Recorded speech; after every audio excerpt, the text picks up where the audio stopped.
Welcome प्यारे बच्चों, आप सभी का स्वागत है एक और नई वीडियो में। आज इस वीडियो में बच्चों हम हिमालय की बेटियां को पढ़ने वाले हैं। पिछली वीडियो में हमने बेटो एनसीईआरटी से इस पाठ को पढ़ा था और समझ लिया था। आज हम इसका एक बार सारांश पढ़ते हैं और फिर इसके प्रश्न उत्तरों को करते हैं। चलिए बच्चों शुरू करते हैं। सबसे पहले हम जानेंगे कि इस पाठ के लेखक कौन है। नागार्जुन। कौन है इस पाठ के लेखक? नागार्जुन। चलिए सारांश पढ़ते हैं, शुरू करते हैं बच्चों।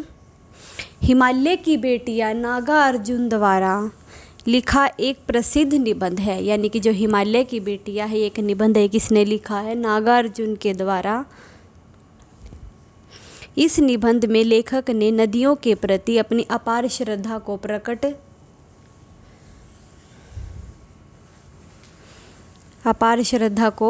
प्रकट किया है, यानी कि नदियों से उनकी क्या श्रद्धा है, उनके प्रति उनका क्या प्रेम है, उसकी क्या निकटता है, उन सभी के बारे में बताया है। इस पाठ में उन्होंने हिमालय और उससे निकलने वाली नदियों के बारे में बताया, यानी कि किसके बारे में बताया? हिमालय और जो हिमालय पर्वत से नदियाँ निकलती हैं उन सभी के बारे में बताया। और उन्होंने नदियों को क्या कहा है? हिमालय की बेटी कहा है, क्योंकि वो हिमालय से निकल कर जाती है ना, तो हिमालय नदियों को हिमालय की बेटी कहा है। और फिर ये नदियाँ कहाँ जाकर मिल जाती हैं बच्चों? समुद्र में। और समुद्र को फिर हिमालय का दामाद कहा गया है, कि जैसे किसी पति पत्नी का मिलन होता है ऐसे ही नदियों का और समुद्र का मिलन होता है। लेखक कहते हैं कि हिमालय से बहने वाली, यानी कि जो हिमालय से नदियाँ बहती हैं, गंगा, यमुना, सतलुज आदि नदियाँ दूर से शांत, गंभीर और अपने आप में खोई हुई और समप्रभात महिला की भांति दिखाई देती है। यानी कि हम इन नदियों को दूर से देखते तो हमें ये शांत सी लगती है कि बस आराम से इनका पानी बह रहा है, बिल्कुल शांत सी दिखाई देती है। लेखक के मन में इनके प्रति माँ, दीदी, मौसी, माँ रूपी श्रद्धा के भाव, यानी कि हम नदियों को माँ मानते हैं, लेकिन किसी लेखक ने इसे दीदी के रूप में समझा है, किसी ने मौसी के रूप में, तो किसी ने माँ दादी के रूप में, यानी कि इन सभी के श्रद्धा के भाव हैं। परंतु जब इन नदियों को हिमालय के कंधे पर चढ़कर देखा, यानी कि इन्हें बिल्कुल पास जाकर देखा, हिमालय पर जाकर देखा, तो ये नदियाँ मैदानों में उतरकर इतनी विशाल हो जाती है, यानी कि पहाड़ों से तो ये एक एक बूंद बनकर निकलती है, लेकिन ये मैदानों में जाकर जो ये नदियाँ हैं वो इतनी विशाल, यानी कितनी शक्तिशाली बन जाती हैं। लेखक को हिमालय की इन बेटियों की बाल लीलाओं को देखकर आश्चर्य होता है, यानी कि जो लेखक है, हिमालय की जो ये बेटियां, यानी कि नदियों की जो ये बाल लीला है कि ये हिमालय से तो एक एक बूंद बनकर निकलती है, आगे जाकर फिर ये इतनी विशाल बन जाती हैं, फिर ये समुद्र में जाकर मिल जाती हैं, तो इन सभी इनकी बाल लीलाओं को देखकर आश्चर्य हुआ है। हिमालय की इन बेटियों का न जाने कौन सा लक्ष्य है जो ये इस तरह से बेचैन होकर बह रही हैं। नदियाँ बर्फ़ की पहाड़ियों से घाटियों में, चोटियों पर लीलाएं करती है। देखो उसमें कहा है बच्चों इन्होंने कि जो इन बेटियों का न जाने क्या लक्ष्य है, यानी कि जो इनका पानी है, जो नदियाँ हैं वो बहती ही चली जाती है। देखो बच्चों, आपने कभी नदी को रुके हुए नहीं देखा ना, वो हमेशा बहती रहती हैं, उनका पानी हमेशा बहता रहता है।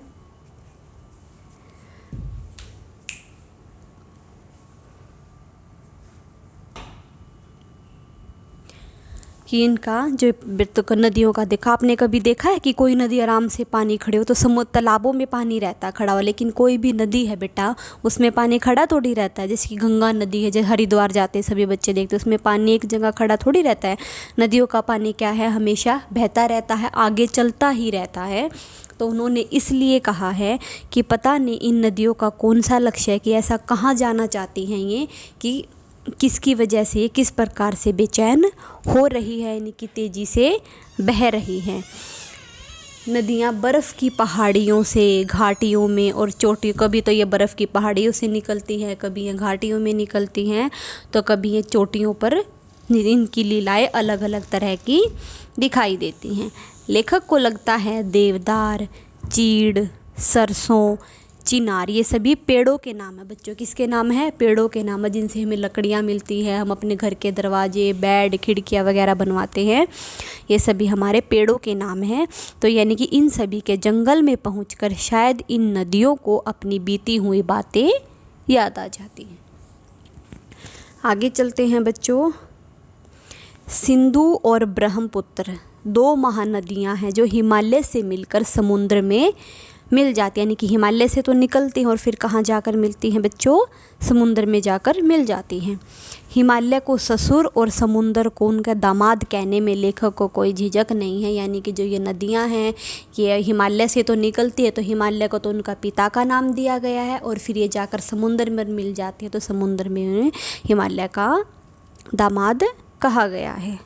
कालिदास के यक्ष ने अपने मेघदूत से कहा है कि बेतवा नदी, यानी कि एक बेतवा नदी है, को प्रेम का विनिमय देते जाना, जिससे पता चले कि कालिदास जैसे महान कवियों को भी नदी का सजीव रूप पसंद है। यानी कि कालिदास जी हैं जो, उन्होंने भी जो नदियों का ये रूप है ये उन्हें बहुत पसंद है।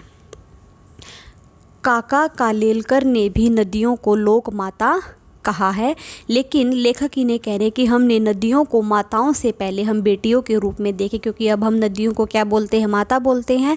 लेकिन ये बेटियां किसकी है? हिमालय की है। तो हम उन्हें माता से पहले हम उन्हें बेटियों का रूप देखे। और कई कवियों ने तो नदियों को बहन का नाम भी दिया गया है। एक दिन लेखक की तबीयत कुछ ख़राब थी और उनका मन उछटा हुआ था, तो उन्होंने नदी के किनारे जाकर पानी में पैर लटकाकर बैठ गई। थोड़ी ही देर में उनका मन तरोताज़ा हो गया और वह मन ही मन गाना गुनगुनाने लगी। ये था बच्चों हमारा पाठ का सारांश। अब हम चलते हैं इसके प्रश्न उत्तरों पर। जो हमारे इस लेख से संबंधित प्रश्न है उसमें हमारा पहला प्रश्न है, नदियों को माँ मानने की परंपरा हमारे यहाँ काफ़ी पुरानी है। नदियों को जो माँ मानते हैं हमें, जो ये हमारी परंपरा है ये काफ़ी पुरानी है, लेकिन लेखक नागार्जुन उन्हें और किस रूप में देखते हैं? लेकिन जो हमारे लेखक हैं नागार्जुन, उन्होंने नदियों को और किस रूप में देखा है? नदियों को माँ मानने की परंपरा हमारे यहाँ काफ़ी पुरानी है। कितनी पुरानी है बच्चों? काफ़ी पुरानी है। लेकिन जो लेखक है हमारे नागार्जुन, उन्होंने बेटियों, प्रेयसी व बहन के रूप में भी इन सभी को देखा है कि हम नदियों को माँ की बजाय, ममता की बजाय बेटियों, प्रेयसी और बहन का भी नाम दे सकते हैं। ये था हमारा पहला प्रश्न। अब चलते हैं बच्चों प्रश्न नंबर 2 पर, और हमारा प्रश्न नंबर 2 है, सिंधु और ब्रह्मपुत्र की क्या विशेषताएं बताई गई हैं? सिंधु है और जो ब्रह्मपुत्र है, जो हिमालय से निकलकर समुद्र में जाकर मिल जाती हैं, इनकी क्या विशेषताएं बताई गई हैं? चलिए बच्चों उत्तर पढ़कर जानते हैं। सिंधु और ब्रह्मपुत्र दोनों महानदियां हैं जिन्हें सारी नदियों का संगम होता है। यानी कि जो सिंधु और ब्रह्मपुत्र, जो बेटा और भी छोटी छोटी नदियां हैं ना, ये सारी आकर कहाँ मिल जाती हैं? सिंधु और ब्रह्मपुत्र में आकर मिल जाती हैं। ये 2 ऐसी नदियां हैं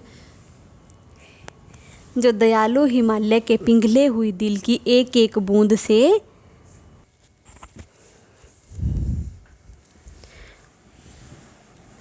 ये 2 ऐसी नदियां हैं जो दयालु हिमालय के पिघले हुए दिल की एक एक बूंद से निर्मित होती हैं। देखो बच्चों, जो हमारा हिमालय है, इनसे एक एक बूंद पानी की बनकर जो नदियाँ एक एक बूंद पानी की निकलकर जो हमारी नदियाँ निर्मित हुई हैं, इनका रूप इतना लुभावना है कि सौभाग्यशाली समुंदर भी पर्वतराज हिमालय की इन 2 बेटियों का हाथ थामने पर गर्व महसूस करता है।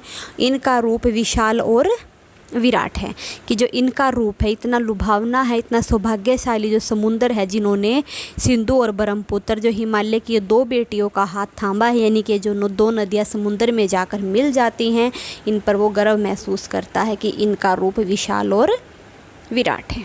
ये था हमारा प्रश्न नंबर 2। अब चलते हैं बच्चों प्रश्न नंबर 3 पर। काका कालेलकर ने नदियों को लोक माता क्यों कहा है? चलिए बच्चों उत्तर पढ़कर जानते हैं। काका कालेलकर ने नदियों को लोक माता इसलिए कहा है क्योंकि ये युगों से एक माँ की तरह हमारा भरण पोषण करती रही है। यानी कि जो हमारी, जैसे कि हमारी माँ हमारे लिए खाना बनाती है, हमारा पालन पोषण करती है, ऐसे ही बहुत सारे युगों से यानी कि बहुत सारे पुराने समय से एक माँ की तरह हमारा भरण पोषण करती है। ये हमें पीने को जल और मिट्टी को उपजाऊ बनाने में सहायता करते हैं। देखो बच्चों, जब हम इसमें से इसका जल पीते हैं या फिर इस जल में से हम अपने खेतों में पानी देते हैं, फिर वो हमारे लिए फसलें उगाते हैं, तो हमारा भरण पोषण तभी तो होता है ना, खाना दाना वहीं से बनता है। तो ये हमारी माँ की तरह हमारा भरण पोषण करती है। जिस तरह माता तमाम कष्ट सहने के बावजूद अपने पुत्रों का भला चाहती है, जैसे कि जो हमारी माँ है वो अपने बच्चों के लिए सारे कष्टों को सहन कर लेती है, सारे दुखों को झेलती है, उसी तरह नदियों भी मानव द्वारा दूषित किए जाने के बावजूद भी जगत का कल्याण करते हैं। यानी कि जैसे कि आजकल हम नदियों में क्या करते हैं, कूड़ा कचरा डाल देते हैं, फैक्ट्रियों का गंदा पानी भी नदियों में आता है ना, लेकिन इन सभी परेशानियों के बाद भी वो जगत का यानी कि हमारे संसार का, जीवन का कल्याण करती है। इसलिए काका कालेलकर ने नदियों को लोक माता कहा है। ठीक है बच्चों, ये था हमारा प्रश्न नंबर 3। अब चलते हैं हम प्रश्न नंबर 4 पर। हिमालय की यात्रा में लेखक ने किन किन की प्रशंसा की है? चलिए जानते हैं। हिमालय की यात्रा में लेखक ने अनुपम घटा की, यानी कि जो पेड़, बहुत सारे पेड़ों की जो घटा है उसकी वर्णन किया है। इनसे निकलने वाली नदियों की, यानी कि जो हिमालय से नदियाँ निकलती हैं। बर्फ़ से ढकी पहाड़ियों की सुंदरता, यानी कि जो बर्फ़ के पहाड़ होते हैं उनकी सुंदरता के बारे में कहा है। पेड़ पौधों से भरी घाटियों के बारे में बताया गया है। देवदार, चीड़, सरो, चिनार, सफ़ेदा, केल, इन सभी पेड़ों से जो घने भरे हुए जंगल हैं, इन सभी की प्रशंसा की है, यानी कि इन सभी के बारे में बताया है। ठीक है बच्चों, ये थे हमारे लेख से संबंधित प्रश्न। अब आगे करेंगे हम लेख से आगे के प्रश्न, और उसमें हमारा पहला प्रश्न है, नदियों और हिमालयों पर अनेक कवियों ने कविताएं लिखी हैं। यानी कि नदियों के बारे में और हिमालयों के बारे में अनेक कवि ने अलग अलग तरह की कविताएं लिखी हैं। इन कविताओं का चयन कर, यानी कि इन कविताओं का बताकर उनकी तुलना पाठ में निहित नदियों के वर्णन से कीजिए। चलिए बच्चों जानते हैं। निर्झरिणी क्या है? निर्झरिणी। मधु यामिनी अंचल ओट में सोई थी, बालिका जूही उमंग भरी, विधु रंजीत ओस कणों से भरी, थी बिछी वन सवांसी दूब हरी। मृदु चांदनी बीच थी खेल रही, वन फूलों के शून्य में इंद्र परी। कवि बन शैल महाकवि के, उर्से मैं तभी अनजान झरी। हिरणी शिशु ने निज उल्लास दिया, मधुराका ने रूप दिया अपना। कुमुदी ने हंसी परियों से उमंग, चकोरी ने प्रेम में या तो तपना।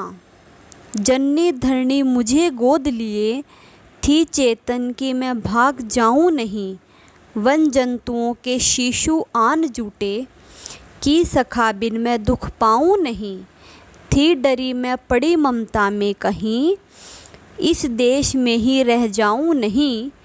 प्रिय देश देखे बिन झर जाऊं न व्यर्थ, यही छवि होई गाऊं नहीं।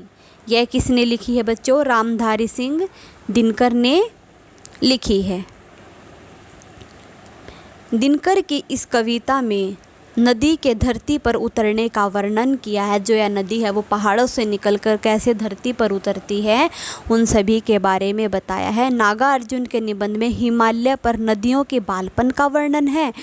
और देखा जाए तो दिनकर के विचार नागार्जुन की सोच को आगे बढ़ाते नज़र आते हैं। यानी कि जो दिनकर की कविता है ये, और जो नागार्जुन का निबंध है, ये उनकी सोच से उनसे आगे है। हिमालय की बेटियां पहाड़ों से उतरकर धरती की गोद में गिरती है, तो माँ धरती उसे थामने की चेष्टा करती है। यानी कि माँ धरती क्या करती है? उसको धरती पर जगह देती है, रहने की चेष्टा करती है, परंतु नदियाँ उसमें भी दामन छोड़कर, यानी कि नदी को भी, यानी कि जो धरती पर उसे जगह मिलती है, धरती पर बहने के लिए उसे जगह मिलती है, उसको भी छोड़कर, यानी कि वो आगे बहती हुई अपने प्रिय यानी कि समुंदर में जाकर मिल जाती हैं। ठीक है बच्चा, जो हमने कविता पढ़ी थी एक बार उसको समझने की कोशिश करते हैं। मधु यामिनी अचल ओट में सोई थी, यानी कि जो यदु यामिनी है वो एक अचल ओट में सोई थी। बालिका जूही उमंग भरी थी, बालिका की तरह उसमें उमंग भरा हुआ था। विधु रंजित ओस कणों से भरी थी, और यह बिल्कुल ओस की एक एक बूंदों से, कणों से भरी हुई थी। कभी वन से, हरी हरी दूब से, यानी कि वहाँ से बहकर निकली थी। चांदनी, और जो हमारी मृदु की चांदनी है उनके बीच में भी खेली थी। वन फूलों के शून्य में इंद्रपरी थी, कवि बन शैल महाकवि के, उर्से तभी अनजान झरी। हिरणी शिशु ने निज उल्लास दिया, मधुराका ने रूप दिया अपना। कुमुदों ने हंसी, परियों ने उमंग, चकोरी ने प्रेम में तो तपना।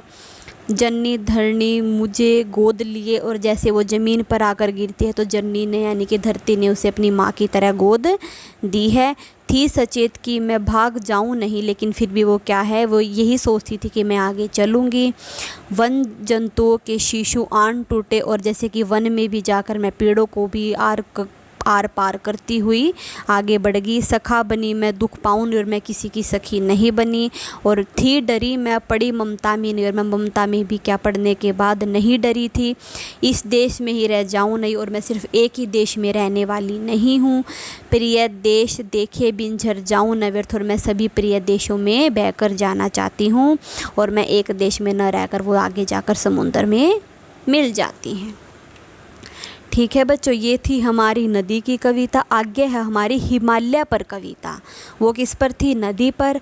और ये किस पर है? हिमालय पर।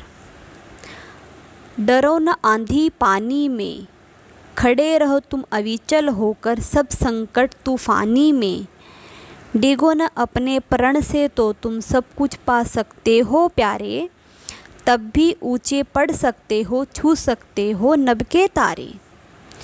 अचल रहा जो अपने पथ पर, लाख मुसीबत आने में, मिली सफलता जग में उसको, जीने में मर जाने में। उपरोक्त कविता में हिमालय द्वारा मुसीबतों से न घबराते हुए, यानी कि कितनी भी मुसीबत आए हिमालय कभी भी नहीं घबराता, वही ऐसे का ऐसा खड़ा रहता है, उसका डट कर सामना करता है। तो हमें यही बताया गया कि जैसे हिमालय मुसीबतों का सामना करता है, उनसे नहीं घबराता, इसी से सीख के बारे में हमें ये बताया गया है। जबकि इस पाठ में अपनी बेटियों यानी कि नदियों को छोड़कर जाने से हिमालय पछताता रह जाता है। ठीक है बच्चों, एक बार जो हमने कविता पढ़ी है इसको समझेंगे कि इसमें क्या बताया गया है। हिमालय पर कविता। खड़ा हिमालय बता रहा है, यानी कि जो ये हिमालय खड़ा है वो हमें बता रहा है, हमें संदेश दे रहा है कि डरो न आंधी पानी से, कि तुम ना तो आंधी से डरो और ना ही पानी से डरो। यानी कि जो कितना ही पानी का तेज़ बहाव क्यों ना हो, कितनी आंधी तूफान कुछ भी क्यों ना आ जाए, हिमालय बिल्कुल ऐसे ही खड़ा रहता है, वो उनसे घबराता नहीं है। खड़े रहो तुम अविचल होकर, और तुम बिल्कुल निडर होकर खड़े रहो। सब संकटों से, तूफानी से तुम उसका सामना करो। डिगो न अपने प्राण से, तो तुम अपनी जान गंवाने से बिल्कुल भी नहीं डरो, और तुम अगर निडर होकर उसका सामना करोगे, सब कुछ पा सकते हो प्यारे, और तुम सब कुछ पा सकते हो। तब भी ऊंचे उठ सकते हो, और तुम ऊंचे उठ सकते हो, और ऊंचे उठकर तुम आकाश को, यानी कि जो आकाश के तारे हैं, नभ के तारे हैं, उनको छू सकते हो। अचल रहो अपने पथ पर, और अपने मार्ग पर आगे बढ़ते रहो। अगर लाख मुसीबत भी क्यों ना आए, मिली सफलता जग में उसको, जीने में मर जाने में। और चाहे कितने भी सफलता क्यों ना आए, कितने भी मुसीबत क्यों ना आए, अगर हम उनका डट कर सामना करेंगे तो हमें इस जग में सफलता ज़रूर मिलेगी, जीने में हो या फिर मर जाने में हो। ठीक है बच्चों, ये था हमारा प्रश्न नंबर 1। अब चलते हैं प्रश्न नंबर 2 पर। गोपाल सिंह नेपाली की कविता हिमालय और हम। रामधारी सिंह दिनकर की कविता है हिमालय, और जयशंकर प्रसाद की कविता है हिमालय के आंगन में पढ़िए, और इन सभी की तुलना कीजिए। गोपाल सिंह नेपाली की कौन सी कविता है? हिमालय और हम। और रामसारी दिनकर की कविता है हिमालय। और जयशंकर प्रसाद की कविता है हिमालय के आंगन में। आप इन सभी को पढ़िए और इनकी तुलना कीजिए। मेरे नगपति मेरे विशाल, साकार दिव्य गौरव विराट, पुरुष के भूंजी पूत जवाल, मेरी जननी के हिम किरीट, मेरे भारत के दिव्य भाल, मेरे नगपति मेरे विशाल, युग युग अजय निर्बंध मुक्त, युग युग गर्वोत्य नित महान, निस सीम वयों में तान रहा, युग से किस महिमा का वितान, कैसे अखंड यह चिर समाधि, यतिवर कैसा यह अमर ध्यान, तू महाशून्य में खोज रहा, किस जटिल समस्या का निदान, उलझन का कैसा विषम जाल, मेरे नगपति मेरे विशाल, ओ मौन तपस्या लीन यही, पल भर को तो कर हनोग महेश, रे ज्वालाओं से दग्ध विकल, है तड़प रहा पद पर स्वदेश, सुख सिंधु पंचनंद ब्रह्मपुत्र, गंगा यमुना की अमीय धार, जिस पुण्य भूमि की ओर बही, वही तेरी विकलती करुणा उदार, मेरे नगपति मेरे विशाल। रामधारी सिंह दिनकर। ये किसने लिखी है? रामसारी सिंह दिनकर ने लिखी है। तो इस कविता की तुलना यदि नागा अर्जुन द्वारा जो हमने ये निबंध पढ़ा है हिमालय की बेटियां, अगर इससे करें तो रामसारी सिंह दिनकर ने अपनी कविता में हिमालय की विशालता का वर्णन किया है। जो हिमालय विशाल है, उसकी क्या ताकत है, कितना शक्तिशाली है, उस सभी के बारे में बताया है। उसे भारत के मस्तक तथा मुकुट के रूप में दर्शाया है। उसकी महिमा का बखान किया, यानी कि उसकी महिमा के बारे में बताया है, क्योंकि वह युग से अपने स्थान पर अडिग और अचल खड़ा है। वह कितना भी आंधी तूफान, कितने भी मुसीबत क्यों ना आए, वो वहाँ से नहीं हटता है। दिनकर ने हिमालय को चीर समाधि में लीन होकर किसी समस्या का निदान ढूंढते हुए बताया है। वह नागा अर्जुन ने अपने निबंध में हिमालय का चित्रण है वो नदियों के पिता के रूप में किया, यानी कि हिमालय तो उनका पिता बताया है और नदियों को हिमालय की बेटियां कहा गया है, जो अपनी नटखट बेटियों के कारण सिंधुनता रहता है। ठीक है बच्चों, जो हमने कविता पढ़ी थी एक बार फिर से रिवाइज करेंगे।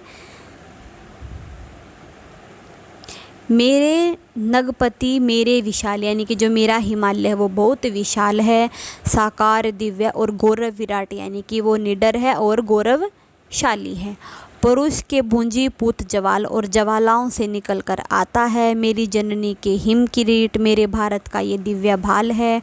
मेरे नगपति यानी कि मेरा हिमालय बहुत विशाल है। युग युग अजय, निबंध मुक्त, यानी कि युग युग से, यानी कि जन्मों से वो यही है, मुसीबत आने पर यहाँ से नहीं हिलता है। और युग युग से किस महिमा का वितान, यानी कि जन्मों जन्मों से, समय समय से, युग युग से अपनी महिमा के बारे में बता रहा है। और यह कैसे चीर में समाधि में समा जाता है, यह बिल्कुल अमर है। कितनी भी जटिल समस्याएं क्यों ना हो, यह इन सभी का सामना करता है और आगे बढ़ता है। मेरे नगपति मेरे विशाल है, मेरे हिमालय कितना विशाल है। ठीक है बच्चों, सुख सिंधु पंचतंत्र ब्रह्मपुत्र, यानी कि इन सभी से सारी नदियाँ निकलती हैं जो भूमि पर जाकर मिल जाती हैं। तो तेरी करुणा के बारे में बताया गया है। हे मेरे हिमालय तो बहुत विशाल है। ठीक है बच्चों, ये था हमारा प्रश्न नंबर 2। अब चलते हैं हम प्रश्न नंबर 3 पर। यह लेख 1947 में लिखा गया था, यानी कि जो ये लेख है हिमालय की बेटियां, यह 1947 में लिखा गया था। तब से हिमालय से निकलने वाली नदियों में क्या क्या बदलाव आए हैं, यानी कि तब से हिमालय से जो नदियाँ निकलती हैं उनमें क्या क्या बदलाव आए हैं। 1947 के बाद से आज तक नदियाँ उसी प्रकार हिमालय से बहती हुई आ रही हैं, यानी कि 1947 के बाद जैसे उस समय में ये नदियाँ बह रही थीं, आज तक भी उसी प्रकार हिमालय से ये नदियाँ बहती हुई आ रही हैं। लेकिन जनसंख्या वृद्धि और बड़ी संख्या में प्रदूषण के कारण नदियों का जल पहले की तरह स्वच्छ और निर्मल नहीं रहा। देखो बच्चों, इसमें कहा गया है कि नदियाँ वैसे तो पहले की तरह ही बहती आ रही हैं कि जैसे पहले बह रही थी, लेकिन अब जनसंख्या ज़्यादा होने के कारण, जनसंख्या की वृद्धि होने के कारण बड़ी संख्या में जैसे क्या हो गया है, प्रदूषण बढ़ गया है, और प्रदूषण के कारण जो नदियों का जल है वो पहले की तरह स्वच्छ और निर्मल नहीं रहा। गंगा जैसी पवित्र माने जाने वाली नदी जल की गुणवत्ता में भी भारी कमी आई है। जैसे कि हम गंगा नदी को पवित्र मानते हैं, उसकी जो जल की गुणवत्ता है जिसके कारण हम नदी को पवित्र मानते हैं, उसमें भी अब कमी आ गई है। यही नहीं, नदियों में जो जल का प्रवाह है वो भी कम हो गया, यानी कि जो जल का बहाव है वो भी कम हो गया है। यह स्थिति मानव जाति के लिए हानिकारक है, यानी कि मानव के लिए, मनुष्य जाति के लिए हानिकारक है। और ये था हमारा प्रश्न नंबर 3। अब चलते हैं बच्चों प्रश्न नंबर 4 पर। अपने संस्कृति शिक्षक से पूछिए कि कालिदास ने हिमालय को देवात्मा क्यों कहा है। स्वर्ग से संबद्ध स्थानों में हिमालय का जो प्रमुख स्थान है, हिमालय का जो बहुत ही महत्वपूर्ण स्थान है, इसे देवताओं का निवास स्थल भी माना गया है। इसे देवताओं का, यानी कि जो देवी देवताएं हैं होते हमारे, उनका निवास स्थान भी माना गया है। इसलिए कालिदास ने हिमालय को देवात्मा कहा है। ठीक है बच्चों, ये था हमारा प्रश्न नंबर 4। और इसी के साथ हमारे लेख के आगे के प्रश्न समाप्त होते हैं। और इस वीडियो के लिए इतना ही। आगे अगली वीडियो में हम अनुमान और कल्पना के प्रश्न और भाषा की बात के प्रश्न उत्तरों को करने वाले हैं। इस वीडियो के लिए इतना ही। धन्यवाद। आपका दिन मंगलमय हो।